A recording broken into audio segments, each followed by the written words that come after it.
Hi and welcome.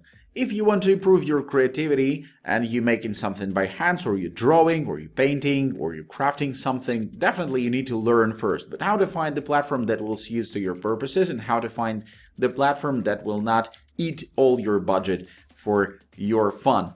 That's a big question, and we spent a lot of time to get answers to this question.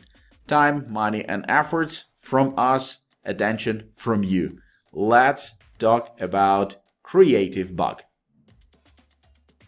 Hello, today I will speak about Creative Bug. Creative Bug feels like Pinterest come to life. Short, bite-sized, snackable tutorials, curated and quick. This makes it feel fun, friendly and light. Most of the creative online learning platforms I'm reviewing in this series have the same features: video players, shared student projects, downloadables, etc. So it's worth it to focus on what makes them different. For Creative Bug, I think the biggest defining feature is actually the pricing and payment model. That payment model even affects their catalog, how people use the service, and it affects the relative size of the courses.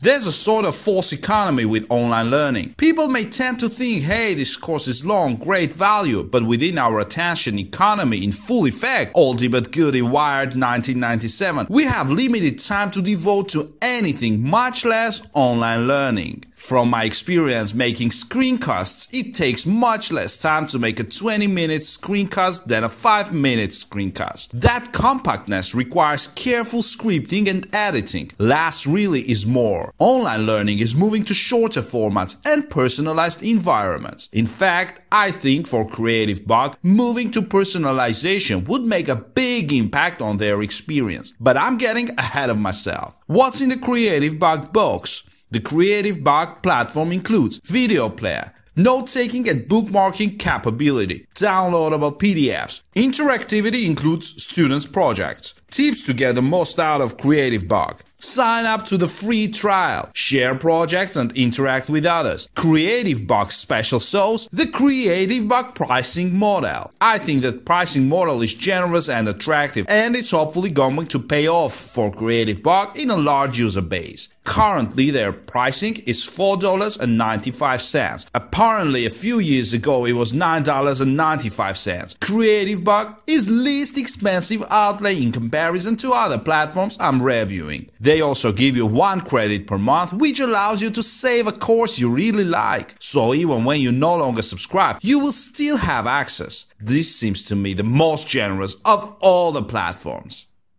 Free to try. I signed up for the free Creative Bug subscription to review a few classes. It's one of the only learning platforms I'm reviewing in this series that gives you full access during a trial period. Free! For real! Credit card required, but still that displays a lot of trust in their viewers and model. Because they are enticing subscribers to stay, there is a drive on their part to continue to publish new courses and tempt subscribers with the upcoming catalog. They are not bound to try and get higher price tags on their courses. They can fill a special niche with shorter courses. This means the environment seems ever-changing and evolving. The current course offerings at Creative Bug are in the following categories: art and design, sewing, quilting, paper crafts, knitting, crochet, food and home, jewelry, holiday and party, kids craft.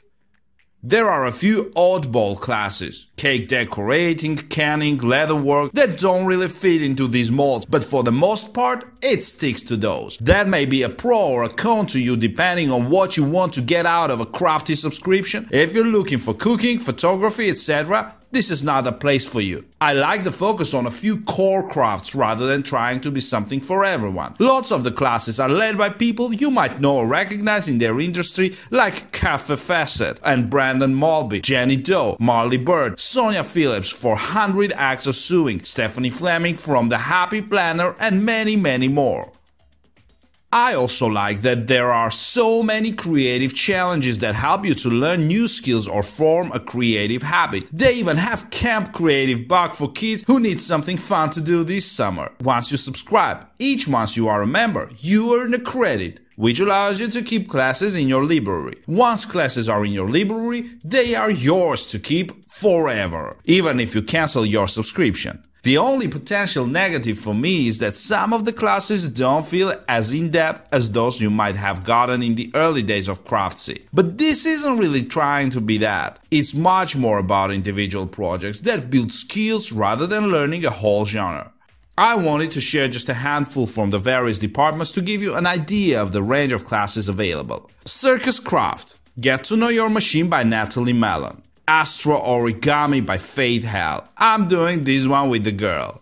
Landscape Embroidery by Lauren of Lark Rising Embroidery. Sew the Seabright Swimsuit with Chelsea from Friday Parts and Company. Personal Map Making, a daily mixed media practice with eBoned. How to Mend Clothing with Cal Patch, a review on this one is likely soon. How to Knit Fast with Carlosco. Working with Collage by Daniel Kriza.